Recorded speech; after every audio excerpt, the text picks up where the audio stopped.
Alrighty, welcome back to Shut Up and Ball, NBA edition, midway through the first round here. And as I am Aaron, and as per usual, I am joined by Mr. John Harris. How are you doing this fine Memorial Day, Mr. John?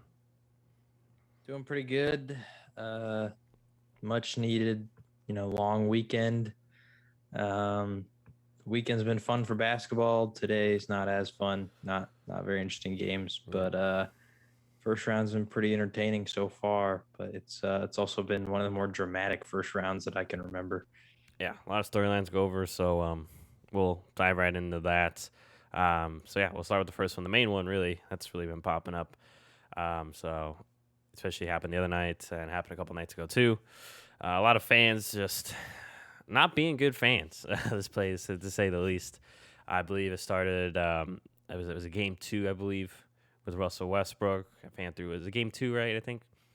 I Yeah, believe so. It was game two. Fan threw popcorn on Russell Westbrook when he was leaving and he was injured. Um, and then there was also, the Knicks fan spit on Trae Young, who spit over 50 Cent, which very courageous because if you end up spitting on 50 Cent, I feel like that's yeah. A really bold move there. I mean, it's just bold move by all these people, in my opinion.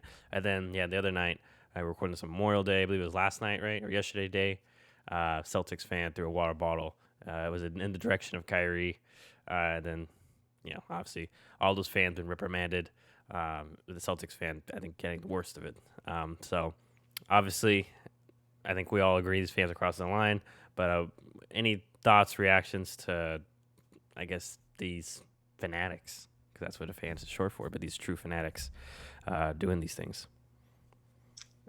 some of them, like I know, there was one where I don't know There's if it also, was sorry, towards. and I forgot to mention, I think they're the Grizzlies, right? Yeah, I think it was some some Jazz fans. fans. I don't know. That one's like there's not much information. It's just like I think they were Yeah, saying things to John Morant's mother, so something like that. yeah. There was, I think, three fans. They were all banned for life. The whole thing that all these fans are getting. And I don't know if they were saying something racist or just offensive or what, but apparently they were saying something to John Morant's family, which that one seems like that seems the weirdest out of all of them because like all the other ones, which I'm not excusing any of them. I mean, all of them are ridiculous, but to take it out on like the player's family just feels like weird because they're not even involved really. Like Yeah, they're not the ones on the court that you're rooting against. Um, so that one, whoever did that, like you're a scumbag, which all these people are. But and then the other ones, like the throwing the popcorn, spitting, like all these things. It's just like, what are you doing? Like you're a grown adult. I mean, just have some perspective. I mean, even as a Celtics fan, like Kyrie stepped on the logo, and I thought like he's being a drama queen, and I wasn't a fan of that. But at the same time, I feel like the only people that like it's okay for someone to like have a problem and actually try to handle that would be a player because they actually literally represent the organization. We've seen across many sports. As a Cowboys fan, that for some reason, ever since T.O. did it, that's like a thing that people want to do is disrespect the logo on the field. But even like when Juju tried to go dance on it, we saw there was Cowboys players waiting for him. So those are the only people that should be responding in any sort of way to what these players are doing. And so if you can yell, you can say, like, oh, we hate you, screw you. I mean, there's the F Trae Young chants by the Knicks and all that stuff. It's like, hey, that's fine. But once you start crossing certain lines, like saying racist things or offensive things to family members or trying to do anything physical to the players, people just need to take a step back and have some perspective. Like this is a sport. Obviously, everyone's rooting for your team and all this kind of stuff. But at the end of the day, there's just a lot of like dehumanization of these athletes that I think goes on of like that. Like that's a real person right there. And he's playing a game and this is his job and all this kind of stuff. And whatever problems you have with him because he's on the other team, it is ridiculous that people are, going to these lengths that they're going to. yeah. I think at the end of the day, like it's a game. People like Right. you don't need it. And one thing, yeah, like you mentioned, it's, other human beings, and I think the fact too that uh, because of what happened in long, in the history of the NBA, malice in the past, things like that. I think some of these fans take for granted that they have these protections. Because let's be honest, Right. person who threw popcorn on Russell Westbrook, you're not doing that in the street. You're not going to do that to Mm-mm. Russ in the street because We all see Russ. Russ is not only a physical specimen, a jack dude. Russ is a fiery dude. You're not gonna. I know you can BS and say the one, but that if we were if we had that fan next to us, probably they might BS, or some people might say, oh, I would still do that. No, you wouldn't. You would not do that to Russell Westbrook. He's what 6'3", 6'4", and still in the prime of his career, and we all see his mentality.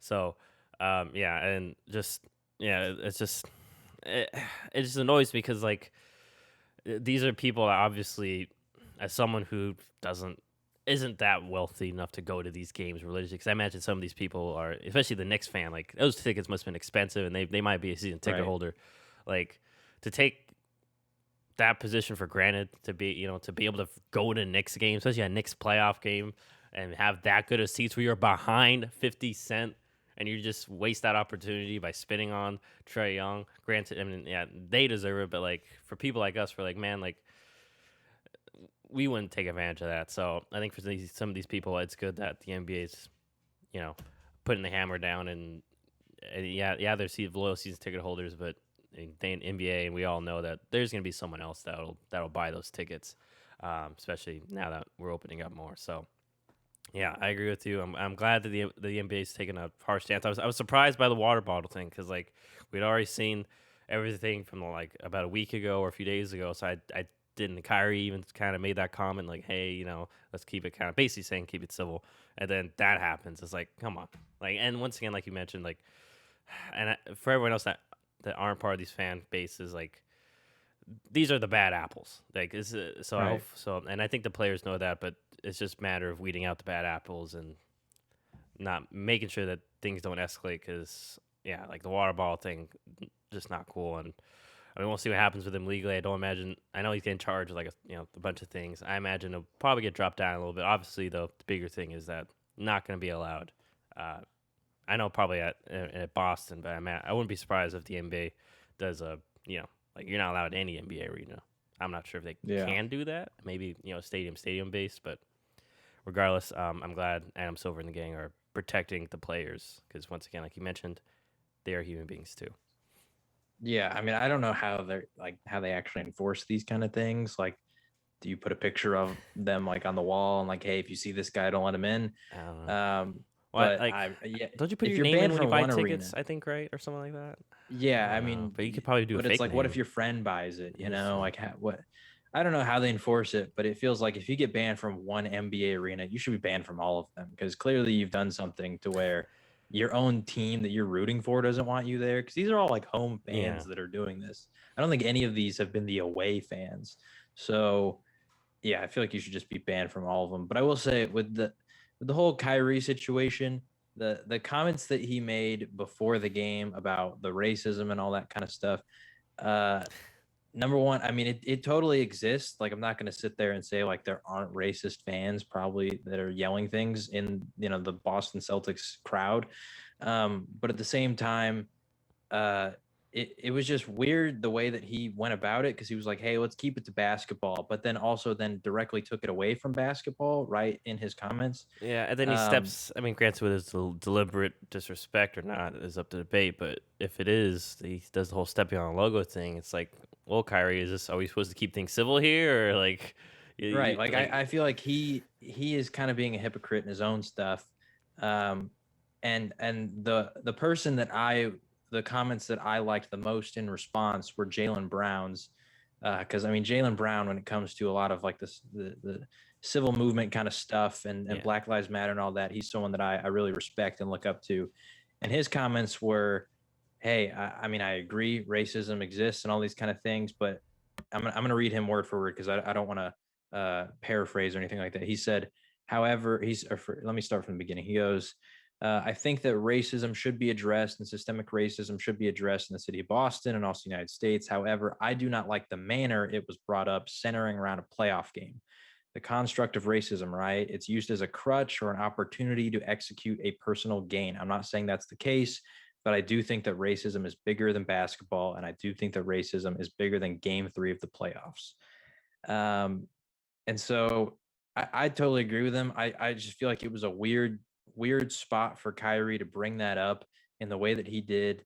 Because because once again, he's saying, "Hey, let's keep it a basketball," but then he brings this up and he steps on the logo and he's just adding all this sort of extra drama to it. And so it seems like if you're gonna bring up racism and try to fight against that and all that stuff, there's a way to go about that. And I don't think that using it as a crutch to I don't even know why he said it. Like it just didn't really make sense in the context that he said it of Yeah. like, hey, like because Uh, if anything, I feel like that would almost make those people do it even more. Like that would make tensions higher. yeah. I don't know. It was odd to me that he tried to take the high road stance, but then he still does that slight little thing. It's just like, just take the high road. Yeah. Carry, like, let it be. Things of the past, like, you're trying to say the past is the past, but then you do things like that. So I don't know. Once again, I mean, Kyrie's always one of the most polarizing guys, and he has some good points, some bad points. This is I would put that how he handled this closer to the flat Earth spectrum of how he of his arguments. But regardless, we'll get into the actual on the court stuff now.